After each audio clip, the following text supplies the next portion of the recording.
So Dan, you Hey. said food-related item? I do have a food-related item. Yep. Do you want to hear it now? Yeah.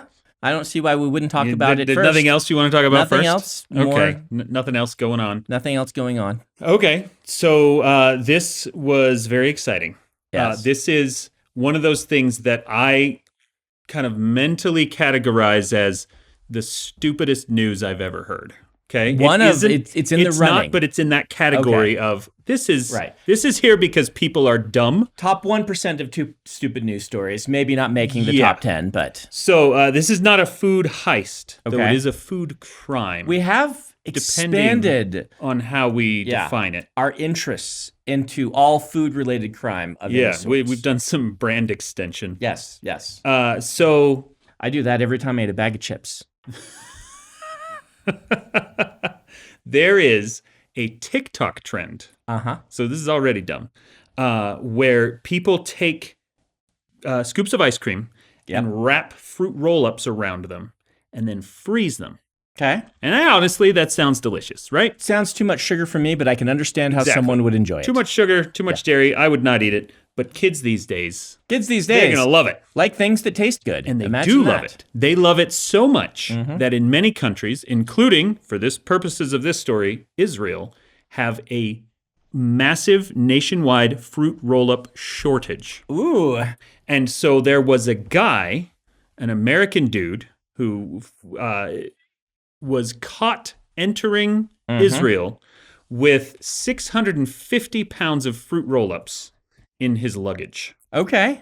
And they were like, 650 pounds of fruit roll-ups. which is apparently enough that they were like, you're here to sell this. And he's like, no, I'm just bringing this to my family. And they're like, how come there's no clothing in your suitcases? And he's like, well, because I've got clothing here in Israel. It's going to wear the fruit roll-ups. He's going to wrap it around himself. Yeah, you've seen the duct tape As suits. if he were ice cream. Yeah, you can make a fruit roll-up. I totally, seems like a very trustworthy individual. Yeah, I see. So that's why I say kind of a food crime. It might not be, depending on if you trust this guy or not. Uh-huh. Yeah, well, He might be an enterprising fruit roll-up smuggler. Might be. Brought about by a TikTok trend. Might be a tailor with just some very unique fashion sense. Yeah. Like there's any number of directions this could go. Yes, yeah, obviously. It might just be a guy who's visiting family and he wants to bring him some fruit roll-ups. Yep, and he has a lot of family. Yeah. You're going to give one fruit roll-up to every grandkid, and, you know, that adds up. That adds up. Fruit roll-ups are one of the things that I sold when I was in middle school. I told you this story. I don't remember hearing this story. When I was in fruit roll-ups. middle school, oh no, it was fruit by the foot. It wasn't fruit roll-ups. Oh, okay. Yeah, different thing. Yeah, because I bought. As far as I'm aware, fruit by the foot is still readily accessible in Israel. Okay. Yeah, it'd be a little harder. Fruit by the foot. When I was in middle school, I sold it between classes, Okay. to make a little extra. Yeah. And got in trouble. It was that, and it was bubble tape. Mm-hmm. Anything I could measure for a foot, and I'd sell it for, you get 6 feet in a little roll. Yeah. And I'd sell 1 foot, and I'd sell it for like a quarter, and I'd, buy them for $1, and I'd make 50 cents on each one. Hey, well, there you go. Mm-hmm. Yep. Economy at work. Yep. Until the full governmental interference as well, because after doing this for a week and it getting very popular and making quite a lot of money for a 7th grader, selling things on school property was banned unless it's a school fundraiser. Oh. Specifically targeting just me. Man, regulation. Regulation. Always keeping down the little guy. Yep. Stomping out small business owners. Yep. I love that started your lifelong journey to becoming a corporate cog. I don't know. What do you become? You could say entrepreneur. I know, but I was specifically going for like something that rolls. Yeah, you were not you have become a creative person who happens to also be a successful business person. Well, you know me in video games and role-playing. I'm always looking for what is the confluence of rules that allows me to maybe eke out just a little bit of an extra advantage for my character. I was just doing that in real life. Yeah, it's just min-maxing your fruit by the foot. That's right. That's awesome. So Is there anything else that you Anything want else? to mention? Oh, is this my honorary PhD sitting in front of us? Oh, is that what that is? Oh, it is my honorary PhD. Honorary sitting in front of us. PhD. Yes. Honorary PhD from Utah Valley University. That is a big old thing. Big old thing. Yeah. A PhD in what? Letters. Letters. Yes. I know all the letters. That's impressive. I know every one of those. every letter. Every letter. Every letter in the Western English alphabet. Yep. There it is. The honorary doctorate. Doctorate of Letters. Doctorate of Letters. Has Cool. a shiny seal. You keep working hard. Yeah. And you're going to get an honorary doctorate in shapes. Oh, man. Maybe colors. Maybe. Is that too much? I mean, Yeah. I can't see very many colors. Yeah. I'm not colorblind, but I can't see colors very well. That one's out of my reach. I'd like to think that I could eventually do shapes and letters. Shapes and letters. Yeah. So I am obviously very honored. It's you don't usually go by actual doctor when you have an honorary PhD. Mm-hmm. It is an award, not a doctorate. But it is very cool that they gave that to me. So can you call yourself, can I call you? Because I know you won't call yourself Dr. Sanderson. Can I call you Dr. Sanderson? I think honorary Dr. Sanderson. Honorary Dr. Sanderson. Or imaginary Dr. Sanderson. So is that the new title of this podcast? Honorary Dr. Sanderson and his little friend.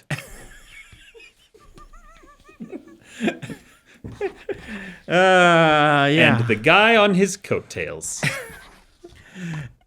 And the food heist expert. The food heist You connoisseur. could have a doctorate in food heist. Right? Man, do they give honorary doctorates in food heists? We can give you one. Awesome. Doctor? Can you give me one right now? Yes, of course I can. Awesome. Look. Honorary. Oh, wait. This might be an important What's the name? Is this an important thing? I don't know. Nope, this is an important thing. Sweet. Doctorate. It's written on the back of like a contract. It's some stuff from my school in food heist. So then it's an official school document. Yes. That's being repurposed. I have an honorary doctorate from a local elementary school. Dan. Here's a seal. It's not gnocchi on it. Is it an elephant seal? Now it is. Yes. That's not how you draw an elephant, Brandon. Floppy ears.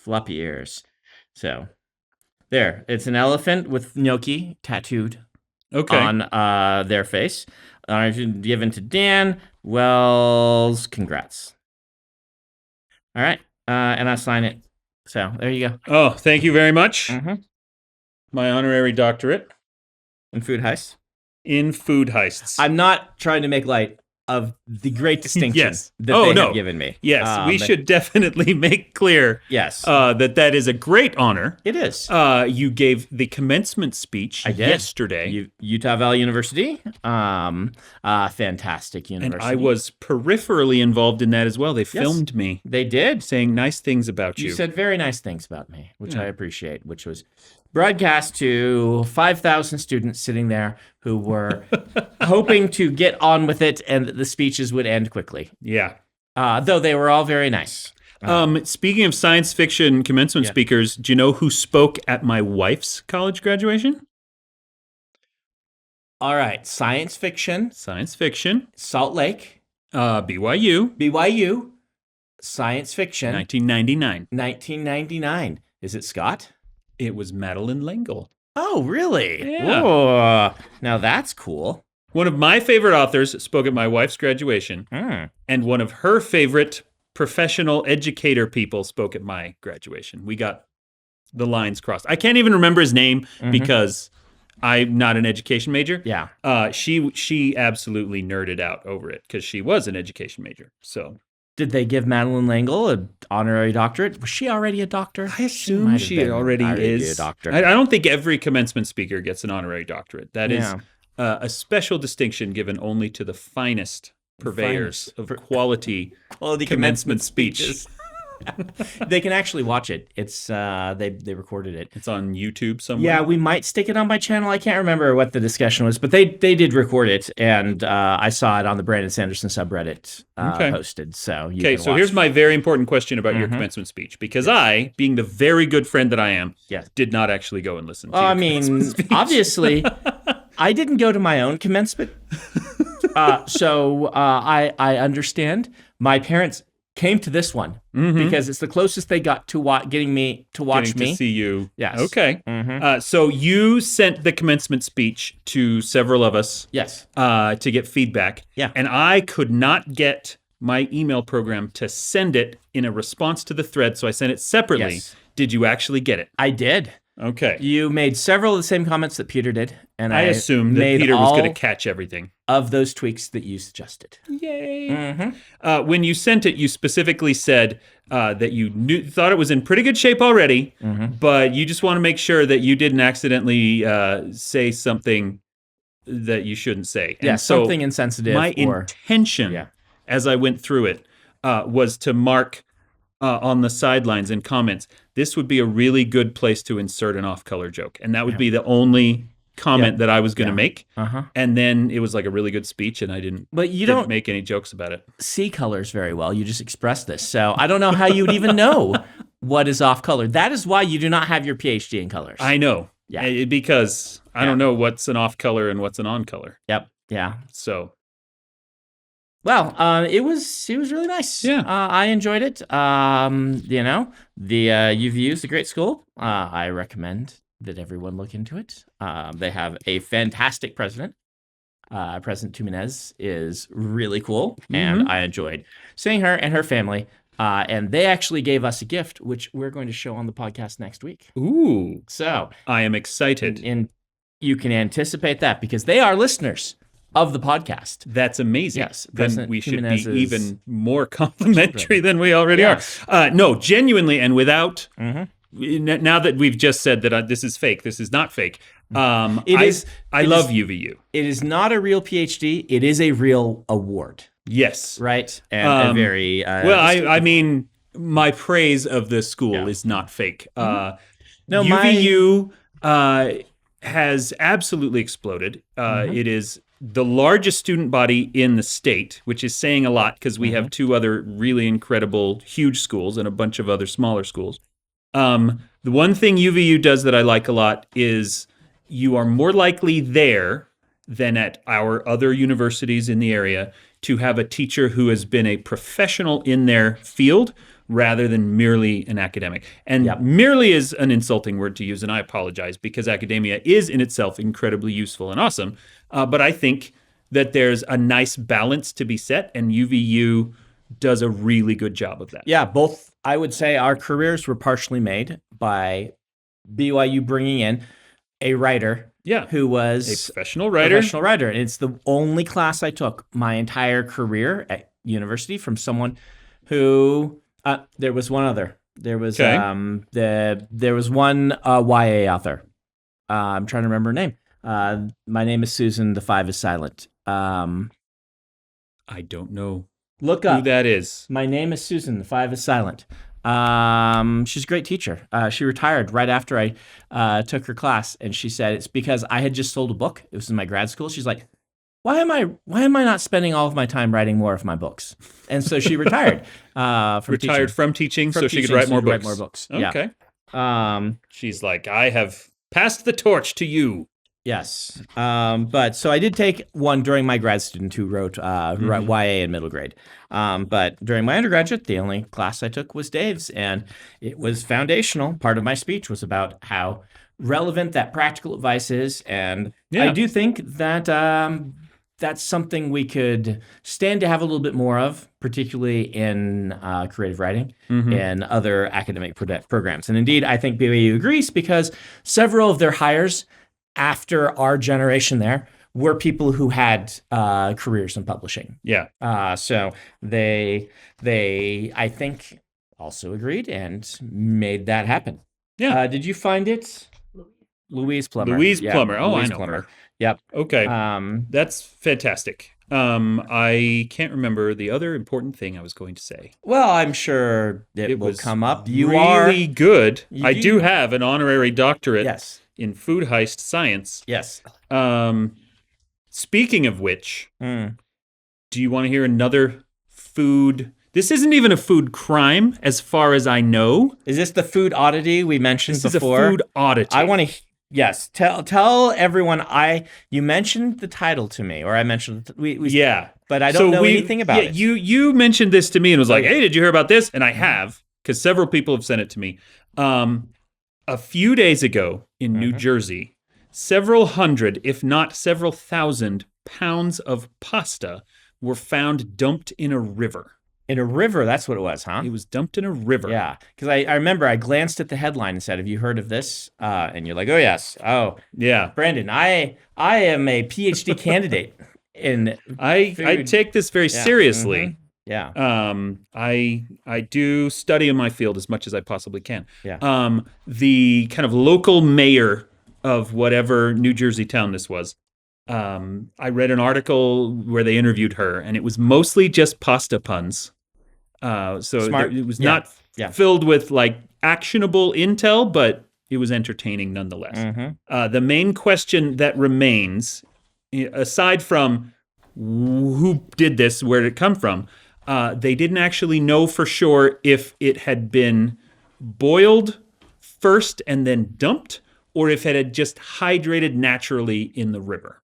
Can it do that? Can pasta, if you're not boiling it, does it? I don't know. I guess. I trust the mayor of this New Jersey town. Yeah. I suspect that in the area of, pasta crime scene investigation, shall we say? What are the people who study dead bodies? Forensics scientists? Yes. Pasta forensics. When it comes to pasta river forensics, I'm going to guess that pasta boiled properly and then dumped in the river, and pasta just dumped in the river. Maybe they won't ever hydrate the same, but several days later, the decomposition of the corpses is going to look very similar, and so it's hard to tell. It is gonna I'm sure they have a corpse farm somewhere. For pasta, where you can study, what it's going to look like at different stages of river-based hydration. I mean, I think this is a food-related crime in more ways than you think, because this is obviously some sort of portal to the pasta dimension where people are pasta, and they have found a way to dispose of the bodies. So this is a mass grave? Yeah. I like how that sentence started adorable and became horrific just in like 6 words. Just like you. Portal from the pasta dimension. Oh, that sounds so neat and cute. Oh, wait, this is a mass grave of dead pasta people. Yeah. Yeah, okay. I mean, it seems really obvious to me. I don't know. I don't know how they missed it. Yeah. This is what's got to be happening. I'm not gonna say that we're gonna cross a picket line or anything, but if anyone in Hollywood is currently looking for some really fantastic writing, we've got a story about the adorable pasta dimension mass grave. Once the writer's strike is over, at that point you may come to us, and we've got some saved up. In fact, next week we'll be talking about some of our most marketable ideas. Yes, and we'll be introducing our bracket. So yeah. What are your thoughts on the writer's strike? So having worked tangential to Hollywood quite a bit and more closely in the recent years, I see how poorly writers are treated. And I fully support and stand with the Writers Guild. I wish they could argue for some of the things that will make the shows that we watch better. Certainly the writers getting paid better and having good livelihoods will help with that. And so I 100% support that. But I read some things online. They're like, well, the writers of this show and this show and this show don't deserve a raise. And I'm like, yes, they do. Number one, they do. Number two, even if you didn't like the shows, they deserve a raise, right?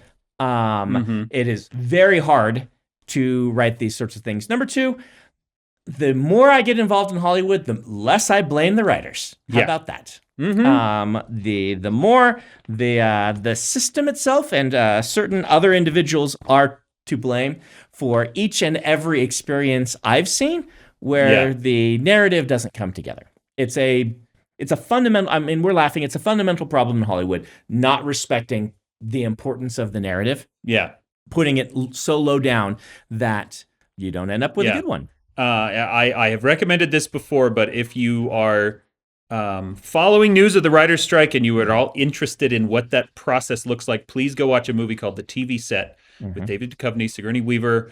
It shows how the machine of public entertainment grinds down and destroys writing, and in many cases also art and originality. It's depressing, but it's very entertaining and incredibly informative and shockingly true.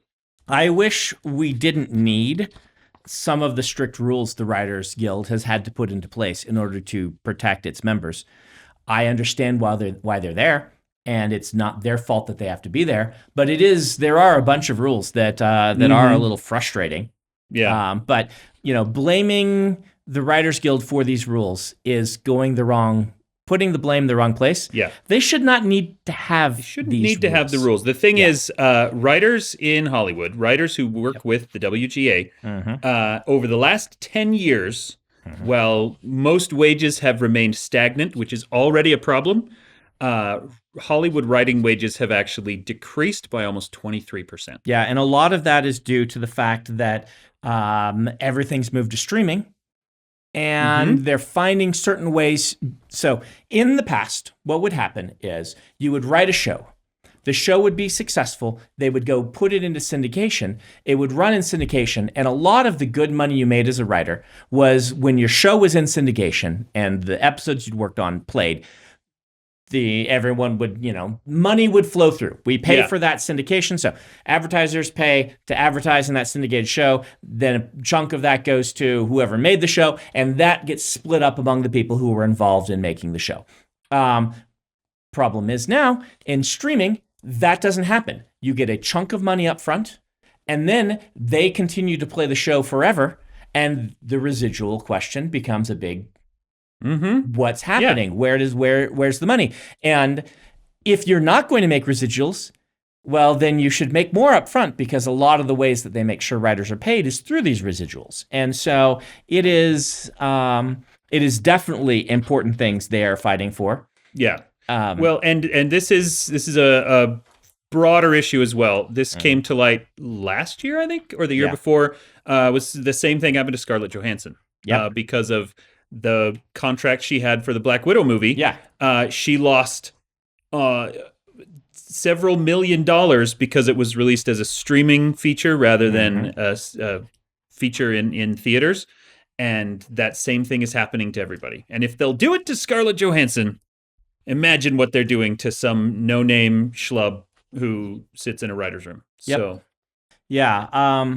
So there are some tricky things to work out, right? Like if the model changes, how then it happened in our industry. If the model changes to digital, then how do we figure out the compensation? And the unfortunate truth is, our industry is another example of this. When something new happens, then the people at the top in the corporate structure take this opportunity to make the contracts worse, and then force us to spend a century arguing to get them back to where they were. I mean, in writing, in publishing fiction, we earn less per download in general than the publisher does, as a percentage of. Let me explain that a different way. Okay. So in a print book comes out, and there's a certain percent that goes to the publisher, and a certain percent that goes to the author, and a certain percent that goes to the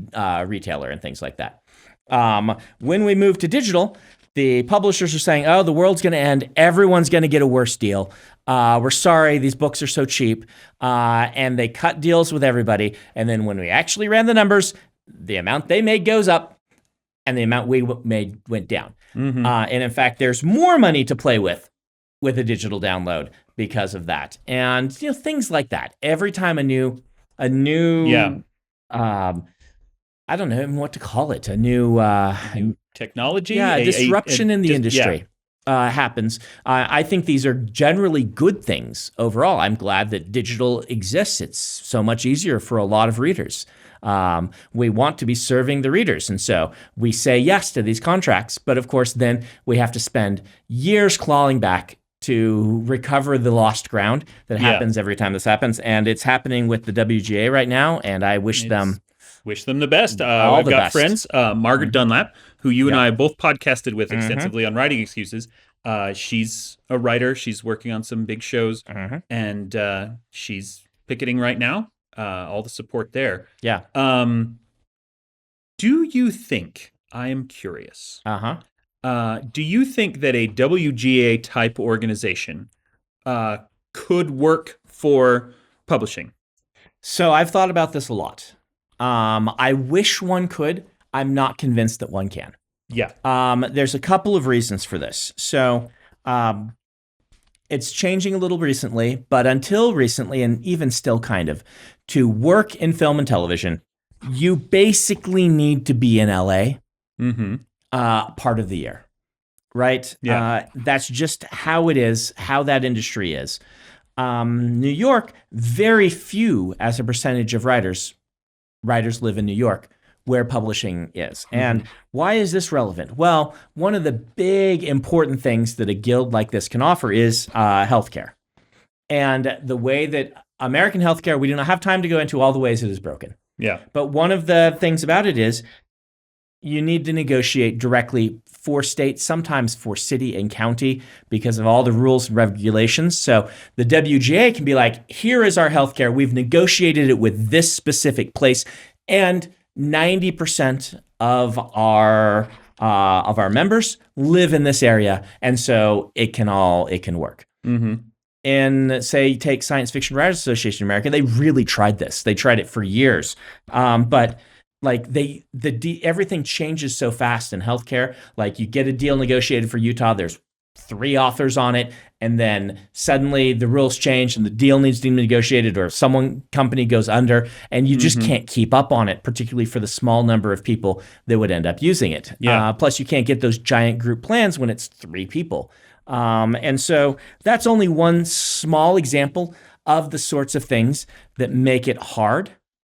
And the other thing that makes it hard is one of the big fights that they are having right now in the WGA, which I support, is they don't want to become part of the gig economy. They don't want to be, they want to be, working for the system, for the studios, and have actual jobs, rather than being paid occasionally, bid for hire, this sort of stuff. Yeah, they don't want to be Uber drivers. They don't want to be Uber drivers who write books or write screenplays. In our industry, that's what we are, right? Like that's we are already contract workers. Yes, and they are too, but under a very different sort of situation that's been that way from the beginning. A lot of writers would work for studios, have studio deals, these sorts of things. Our industry, for centuries, well, not centuries, but a century plus, has worked in a certain way, and the momentum of the fact that we are all our own business owners who license things would be almost insurmountable, I believe. Yeah. Part of the issue, I think, as well, is Hollywood, while it does have an analog to indie publishing, it is not as big, it is not as powerful. Yep. And so whereas you will occasionally hear stories about a big movie that had legal or financial trouble because they were trying to give someone the wrong credit and then that ran afoul of one of these unions. That happens occasionally. Sin City, I remember being a big deal at the time because they wanted to... They wanted to put Frank Miller on as director. As a director. And he isn't part of the ran afoul of the Directors Guild's rule. The Directors Guild's rules are even more arcane, I think, than the Writers Guild rules. Yes. But the point is, because of that issue, it wasn't able to get into certain distribution venues. It wasn't able to get certain promotional things because of all of the contracts that everybody has with each other. The way the studios work with the distributors and with the theaters and so on and so on. And we don't really have that in publishing. And there isn't really a way we could build that. And so if we had a WGA, it wouldn't necessarily have any power because there wouldn't be as compelling an interest in being a part of it. Yeah, exactly. I think that's really what it comes down to. Like, how could we even strike, right? Yeah, exactly. Right? Like, there are not ongoing shows that no writers being part of is going to cripple immediately. And right, like, I go on strike.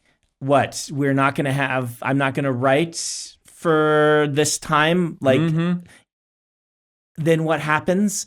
Like, it's so distant. What would happen? Striking is, and it's almost impossible because our books can still get sold or still get purchased by the end user. I think it would be possible for authors to strike against certain distributors, but not as a whole against the publishing industry. SFWA does an excellent job. This is Science Fiction Writers of America. Writers of America. Technically, it's Science Fiction and Fantasy Writers of America. Yeah, there's an extra F in there. But regardless, they do a very good job for what they can do. SFWA famously, they are still in the ongoing Disney Must Pay battle. I believe that they've made big headways in Disney Must Pay. Yeah. So you can look that one up. It's bonkers. Disney Must Pay. This is reduced to a level of simplicity that is probably no longer accurate. Basically, what Disney found is, as far as I'm aware, a legal loophole that allows them to purchase a company's assets without purchasing its liabilities. Something like that. Meaning that they have access to books people have written, and it was a Star Wars book where this came to light, without having the legal obligation to pay royalties to the author of that book. I think there are those, as I understand, that would argue they still do. Absolutely. That the loophole doesn't exist. Absolutely. But Disney claims there is one, and who's going to fight Disney? Well, SFWA fought Disney. Yeah, SFWA's fighting Disney, and the thing is, whether that is a false loophole that is being used illegally, or whether it is just an immoral yet legal loophole that needs to change, either way, there is an organization fighting to protect the authors, and so SFWA does do some very good stuff. But I wish we could, in some ways, strike. Like, I've talked about the audio issue right now, which is one that I think is just enormous. And I really don't like a lot of Amazon's policies. They are hugely unfair to indie authors, just in ways that are mind-bogglingly predatory toward independent authors. And there's really nothing that can be done. Like you said, we don't have ongoing shows. What's a big show right now? I don't even know. I got a friend who works on Lower Decks, Star Trek Lower Decks. The writers are part of this strike. They are striking. There is the very real probability that they will not be able to produce the season they are currently working on. My friend who's a director with Lower Decks is like, we have some scripts, but we can't really use them because we don't know if they, if we have to change even one word of dialogue, then that's against the rules, and so we can't touch it. So striking in that case does put up significant barriers, and the studios could not feasibly bring in an entire new writing team to pick up in season 4 or 5 of an ongoing show and maintain the level of quality and consistency and accuracy. But we can't, for instance, be like, I'm on strike, stop selling Stormlight Archive. It's not how the contracts work. Well, and it's also like, you could just say, I won't write any more Stormlight Archive until you do this, and then the publishers will just hire somebody else to write a different book, right? They will contract somebody else to write a different book. And so because fiction tends to be less of a continuous thing and more of a, one person writing one book kind of situation, strikes don't work. I think, like I said, we could strike against a distributor. I think that it is potentially feasible if enough authors got together to say, hey, don't sell our books on Audible anymore. Something might happen. That's possible, but again, it wouldn't be us, the publishers who have the rights, would have to say no, right? Like, that's true. And even like if indie authors got together and struck against Amazon's like KDP rules and things like that, boy, would it be hard to convince them, right? Like, the thing about the WGA is, and these are the rules that I wish they didn't have to have, but if you are a company that is a WGA signatory, you actually have contracted to not hire anyone who is not in the WGA, right? Like, you can't really hire scabs, not in the same way. Some shows can, but for the most part, you just couldn't even do that. You have a contract that says you won't do that, right? Like, and if you are a member of the WGA, you are contractually obligated to strike when they strike. Now, like 90-something% of people voted to strike. So, but that 5% that didn't or whatever, they have to strike. And if they scab, as soon as like, they'll be kicked out of the WGA, and they would have to scab for a company that can't work with the WGA in the future, which means there's just no jobs for you. Which, like I said, I wish that didn't have to exist, right? It is stifling in a different way to some indie productions, to some overseas productions, and things like this, because you have to basically be a WGA signatory company. You have to say, yes, we'll work with you to do business in the town. But I can't imagine something like that for indie authors. No, I don't think it would work. I don't think it would work even for trad authors.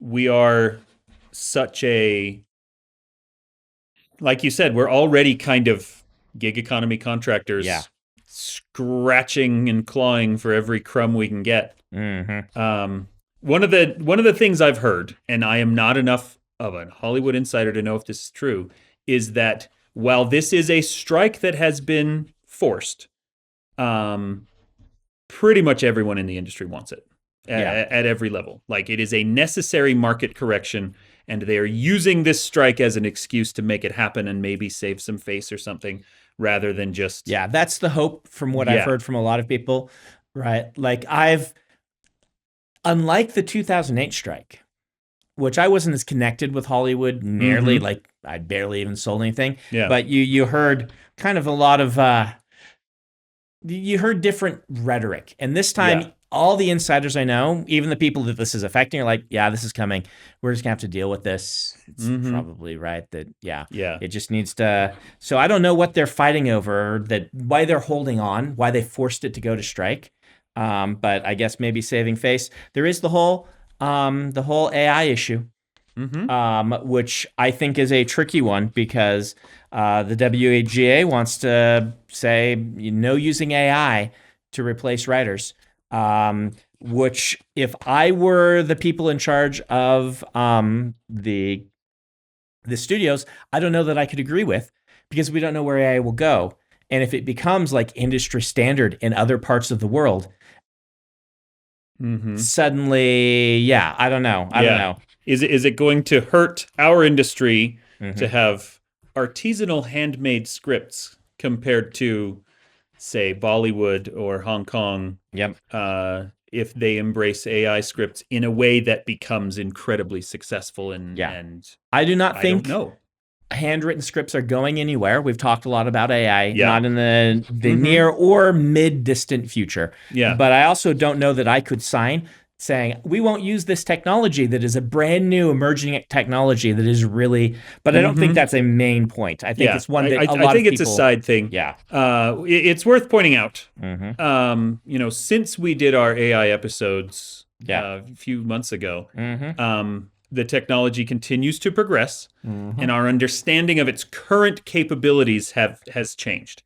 It has become very clear that they are incredibly good at doing basic level stuff and incredibly bad past a certain level. Unless you have a really skilled user who is capable of giving very specific direction to the AI, and they can get things that emerge that are much better.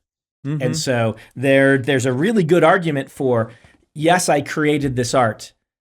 If you are a very skilled user who knows how to give the exact prompts and things like this, it's using a tool just like a Photoshop filter. Mm-hmm. And that argument is a really good argument. It is. If we look at it as a tool that a human will use, a skilled and artistic human, then in that sense, AI might be an instrument, right? Mm-hmm. Yes, it's replacing a human voice, but the person producing music with it is every bit as talented as a singer.